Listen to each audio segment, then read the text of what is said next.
J'inviterai M. David Peters, M. Michel Auclair.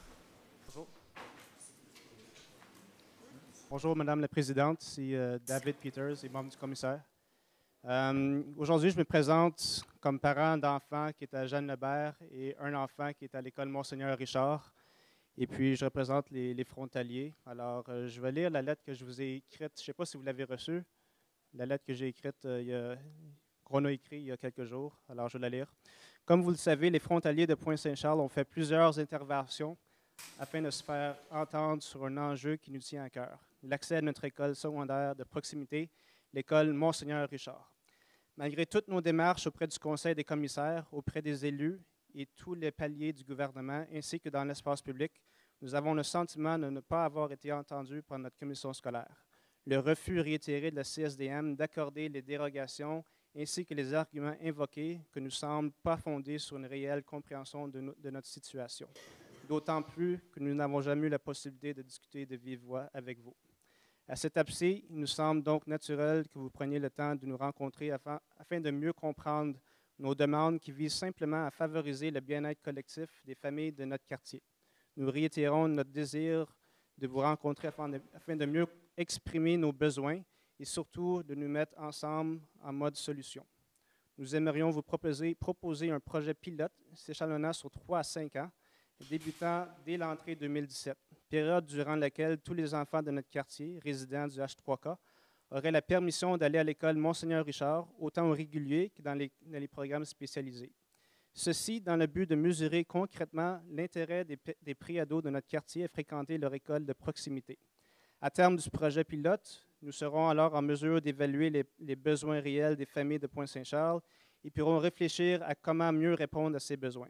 Cette expérience pourrait éventuellement être transposée à d'autres zones touchées par la même problématique, qui est le fait d'habiter sur une frontière et d'avoir une école secondaire de l'autre commission scolaire à proximité, c'est-à-dire plus proche que l'école bassin.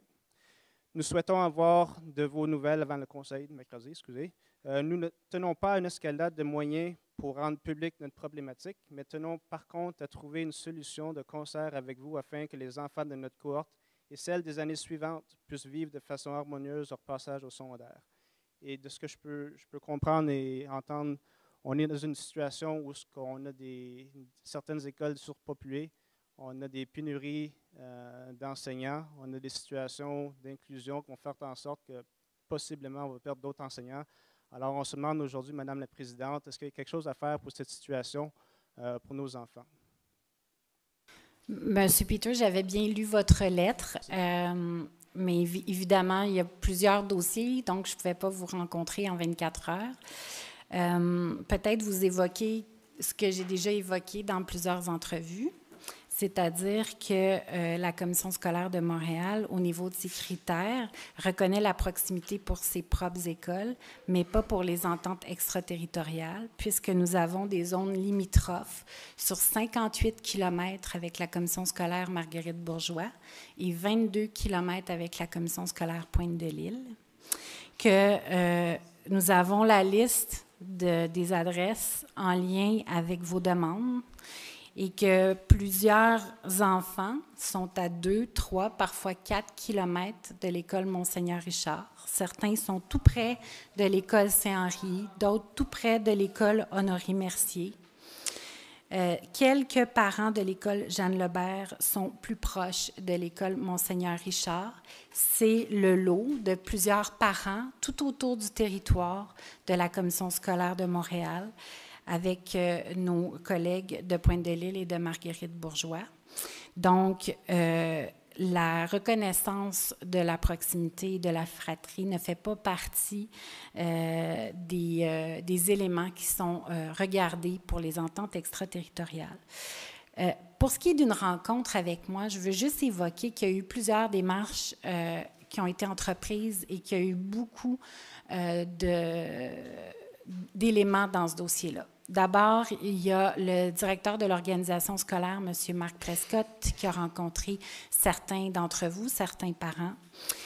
Vous avez fait appel à la protectrice de l'élève ou encore au comité de révision. C'est le processus habituel en lien avec une décision pour laquelle vous voulez contester, vous voulez faire une plainte par rapport à une décision.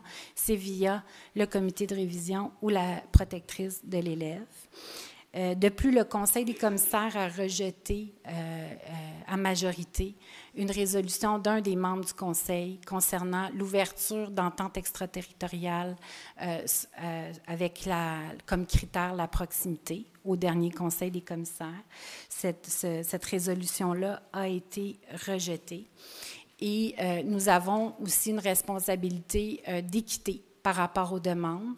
Nous faisons du cas par cas. Nous avons eu 108 demandes acceptées et 52 demandes refusées pour la prochaine année pour des élèves qui allaient entrer dans une nouvelle école de nos collègues des commissions scolaires avoisinantes.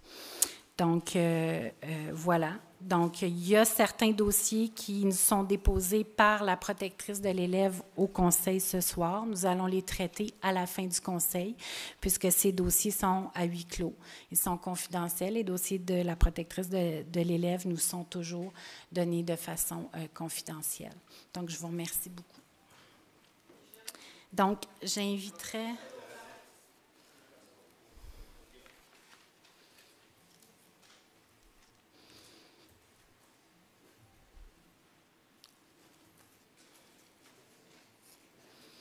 Je vais reconnaître seulement M. Auclair parce qu'il s'était inscrit, mais j'ai d'autres gens par la suite. C'est juste que vous n'avez pas répondu à la question par rapport au projet pilote. En fait, c'était une proposition de projet pilote que M. Peters demandait, puis on n'a rien entendu là-dessus. Bien, il n'y a pas de projet pilote qui va être accepté à l'organisation scolaire puisque les dossiers vont suivre leur cours selon le processus avec la protectrice de l'élève ou le comité de révision. Donc, changer quoi que ce soit, c'est carrément impossible ici, là. Non, ça arrive, puisqu'on a 108 personnes qui ont été acceptées dans les ententes. On change des règlements, je parle. On change des politiques régulièrement.